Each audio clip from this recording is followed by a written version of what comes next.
দেশের বাড়ি চাঁদপুর। বাংলাদেশ? হ্যাঁ, বাংলাদেশ। আচ্ছা, তো তোমরা কজন তোমরা এখানে আসছো তোমরা? আমরা এখানে 3 জন আসছি। কেন আসছো, কীভাবে আসছো? এখানে আসছি একজন ছেলের মাধ্যমে, তো ফেসবুকে পরিচয়, তো মানে ও আমাকে বোন ডাকছে, আমি ওকে ভাই ডাকছি এতটুকুকে।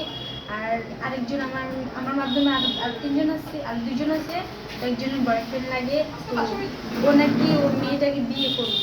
তো বিয়ে করার মাধ্যমে তো আমরা 2 জন আসছি, কারণ আমার বলছে জব দিবে, আমাদের ফ্যামিলি নাই, ফ্যামিলির মাধ্যমে নাকি ওনার জব দিবে, তো এখানে ইন্ডিয়া এসে চাকরি করতে পারবে, তো ওই মাধ্যমে ওনার যোগাযোগ করতে করতে আমরা আসছি। তোমাদের বাড়িতে আর কে কে আছে? বাড়িতে আমার আব্বু মারা গেছে, আম্মু মারা গেছে ছোটোবেলা, আমার 2টা ভাই আছে, ওদের সাথে কোনো কন্ট্যাক্ট নাই, তো এখন আমাদের সাথে আর পরিচয় নেই। বাংলাদেশে একাই থাকতে? হ্যাঁ, আমি বাংলাদেশে একাই। তো তোমাদের বাংলাদেশে 3 জনের বাড়ি কি ঢাকাতে? হ্যাঁ, আমার একটা ফ্রেন্ডের বাসা হচ্ছে কুমিল্লা, তো আরেকটা ও হিন্দু, ওর বাসা হচ্ছে রামপুরা। মানে এখানে যে আসছো কীভাবে আসছো?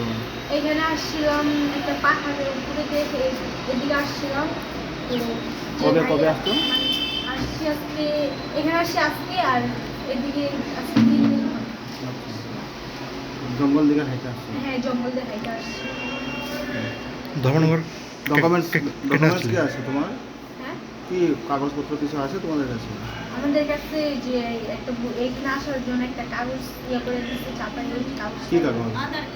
আর আধার কার্ড বানাই দিছে? 3 জনেরই আছে? হ্যাঁ, 3 জনের বানাই দিচ্ছে। কে বানাই দিছে এটা?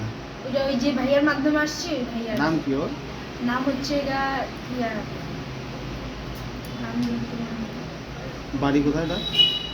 ইন্ডিয়া বাড়ি, কলকাতা। কলকাতা বাড়ি। কলকাতা মানে পাড়া।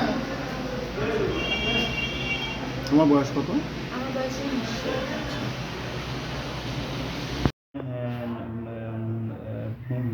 যুবতীকে আটক করেছেন, জানতে চাইবো কী পারপাস ওকে আটক করা হয়েছে, আসলে কি ছিল ঘটনাটা? অ্যাকচুয়ালি আজকে আজকে সন্ধ্যা থেকে আমাদের কাছে একটা খবর এসেছে যে 3টা মেয়ে অপরিচিত মেয়ে রেল স্টেশনগুলোতে ঘোরাফেরা করতেছে। তো এদের মধ্যে 2 জন মাইনর। তো খবরের ভিত্তিতে আমাদের এই ধর্মনগর থানা থেকে আমার অফিসার, উমেন স্টাফ সহ সেটা 3 জনকে আমরা পাইছি এবং তাদেরকে সেফ কাস্টডিতে আমরা পুলিশ সেফ কাস্টডিতে নিয়ে আনা হয়েছে তাদের মানে শেল্টারের জন্য। তো আনার পরে তাদেরকে জিজ্ঞাসাবাদের পরে দেখা গেছে তারা বাংলাদেশি ন্যাশনাল, তারা ইন্ডিয়াতে আসছে। তো আমরা যেহেতু বাংলাদেশি ন্যাশনাল, তো সেই কারণে আমরা তাদের বিরুদ্ধে একটা লোকাল আমরা মানে একটা কেস আমরা নিতেছি এবং লোকাল অ্যাকশনের জন্য। আর বাকি ইনভেস্টিগেশন হিসাবে আমরা দেখতেছি আর কী কী পাওয়া যায় তাদের কাছ থেকে ইন্টারাকশন চলছে।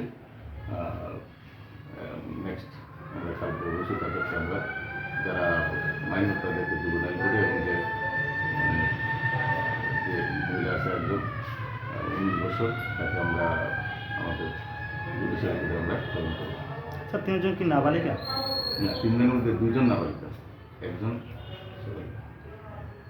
স্যার, যাদেরকে আপনারা নিয়ে এসেছেন তাদের ব্যাপারে খবরটা কি স্থানীয় লোকেদের কাছ থেকে আপনারা পেয়েছিলেন? কোথা থেকে আপনারা তাদের এটা আমি প্রথমত আমার হাত থেকে খবর পাইছি।